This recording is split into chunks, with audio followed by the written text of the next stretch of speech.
Well, I can go back to, I called the top of the real estate market in October of 1989, and I sold my house in Malibu that month, as a matter of fact. And I said, it's over, and they're going to go down considerably. Well, that happened, and the elitists had an opportunity between 1990 and 92 to straighten the entire economy out by having a strong recession. They refused to do that.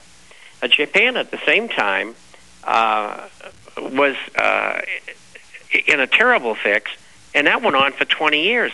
And we called the top of the market there at 42,000. It eventually went down to about 5,000, and now it's trading a little bit higher. But that was some of the things in the old days that, if you want to call them that, I called. We even called the rally in gold in 1984-5, and then again in 1986. I think one of the best things I ever called was the increase in interest rates in 1992, where we said the 30-year would go to 8 1/16, and we hit it right on the head. Then, of course, the dot-com boom came during the late 90s, and I just stood aside and said, I'm not going to go into that madness. And in April, the second week of 2000, we called the top on the stock market. And then in June, we went in big time into the gold and silver shares and coins, because we felt this was the beginning of another bull market, and the first phase was just completed. We went from $252 an ounce on gold to $1,070 intraday, and so we made that call. We called the 9/11 type of event in November before it happened, within 33 days. We called Iraq and Iran, the conflicts. We called the top of the stock market at 14,000. We said it would go to either 7,200 or 6,600. It went to 6,600, and we thought it would go back to 8,500, and it did. In fact, it went to 10,000. We didn't pick the top on that, but we were essentially and fundamentally correct. Now, I think we're looking at a return. I can't tell you the length of time right now, but we're looking at a return of the Dow downward. The time frame, hard to say, but at the moment it looks like we should see a correction down to 78 to 8,800, down somewhere in that area. Gold and silver are going to keep right on going up. Silver will break out finally from its old high, probably by the end of the year. And gold, of course, is broken out. Probably next stop is 1250, and then 1650, and then 2500 to 3000. And that 2500 only reflects official inflation since 1980. Real inflation would put gold at $6,700. And so these are the general predictions. Incidentally, real estate's going to continue to go down because of the types of loans that are still out there and the loss of jobs. The fact that for a year the government has been writing subprime loans again, and that won't possibly bottom out until 2013, and goodness knows how long it's going to bump along the bottom. And so that's what we're looking at. We're also looking at probably a sideways movement on unemployment for several months, and then it's going to get worse again unless they dump in, and they'll need $2 trillion. And if they don't put in $2 trillion, it isn't going to work again. And so these are some of the things that I'm looking forward on. Okay. I want to take some calls before you leave us, and we got Chris Pinto next hour getting into some information dealing with Dan Brown's book, and they're saying it's inaccurate. They've made the definitive films on the real secret societies, the Illuminati, and how they operate. Whole separate area we're going to be discussing coming up the next hour. But while we've got you, Bob, I'm shaken up by this. It's one thing to know they're going to kill the dollar and know it a decade ago and to see their plans. It's another thing to now be here in that zone where they're getting ready to stage new wars, new terror attacks. They're setting up incredible police states. I've got mainstream news articles where high-level media executives with no criminal record, known for being pure gentlemen, get up in first class and walk in front of someone who's asleep, and the stewardess yells at them and then has them arrested under the Patriot Act, and they're charged for making an ugly face.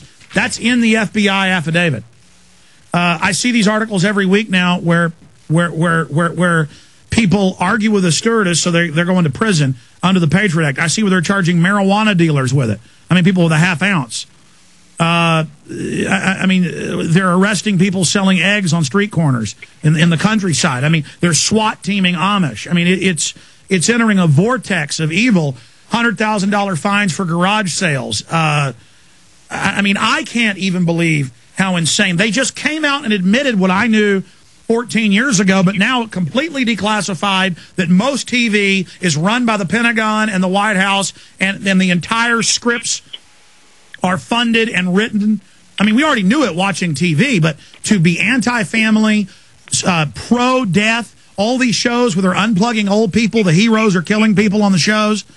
They're convincing old women not to have cancer surgery to save money for young people. I mean, as if the pie can't grow. As if I mean, global taxes are being announced. Schwarzenegger's saying you got a thumbprint to buy guns. He's now saying they're going to ban 40-inch TVs because they're bad for the environment. They use too much energy. I mean, all the carbon taxes, all the control, worse than the Soviet Union. When I say that, I mean, it is. I mean, Bob, it's off the charts. But before we do that, what will this look like as they incrementally, like you said, knock the dollar down, then bring it up a little bit? You know, knock it down, bring it up a little bit. Knock it down, bring it up a little bit. Because that's the graph.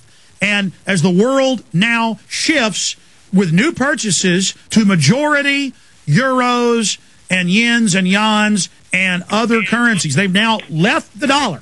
That's the headlines in all the financial papers. So they've begun. It's like the HAL 9000 in 2001 Space Odyssey, where he's going, "I'm afraid, Dave," and the astronaut's turning the computer's memory off, and I mean, they're turning it off. He's gone down about 10 of the memory cubes. He's got about 50 left, and you know, the HAL 9000, which is America, is going, "Daisy, Daisy." You know, I mean, this is happening. And there's no way to stop these criminal bankers. They're going to get their world government. They're going to rape everybody more. We're going to pay our taxes directly to them. And no matter how big their frauds are, the police just, yes, sir, salute them. I mean, Bob, this is getting bad.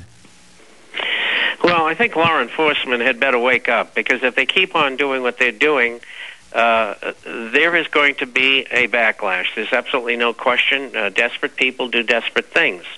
And we have desperate people in America. We have 30 million people or whatever it is unemployed, and I think the checks are going to stop very shortly, in a big way.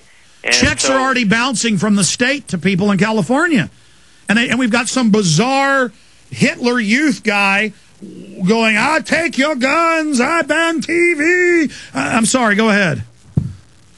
Well, you're right about Arnold Schwarzenegger. Oh, it makes me sick. And they're going to continue to do this, and finally it'll snap. And then we see who's going to win. The Pentagon's not going to win because the military's not going to follow them. And I think we're going to have to join the military in helping them to combat the travesty of corruption and dictatorial government that's in Washington and Wall Street. And that's what we're going to have to deal with. These are the people who are dangerous, the crooks in the $3,000 suits. I mean, I got an article here that Paul Craig Roberts did yesterday. It's only 2 pages. The rich have stolen the economy, and he's right. It's a fabulous, very short, but fabulous article. Well, Professor Black, who's one of the top regulators of SNL, exposing all that, and Professor Black's top game, and he said, this is by an order of magnitude the greatest fraud, the greatest scam in world history, and they're just getting started. That's right, and they just they don't even know what to do with the billions and billions of dollars that they're stealing from everybody. There's a new magazine coming up of the Financial Times, where to put all of that great amount of money that you rich people are pulling in by doing what you're doing in Wall Street, etc. And we have fragmented into a society where the middle class has been reduced to 5 or 10%. You have a rich cadre at the top, and everybody else is wallowing. But isn't that like it's the wintertime and you're cold? So instead of going and getting some firewood, you just light the drapes on fire. And, this is the elite. I'll get lots of warmth if I burn the house down. And they're just masses of troops in black uniforms marching, beating their batons on their breastplates when you try to go protest the G20. And then the elite are just burning the house down going, boy, it's warm, roasting hot dogs in their own inhalation.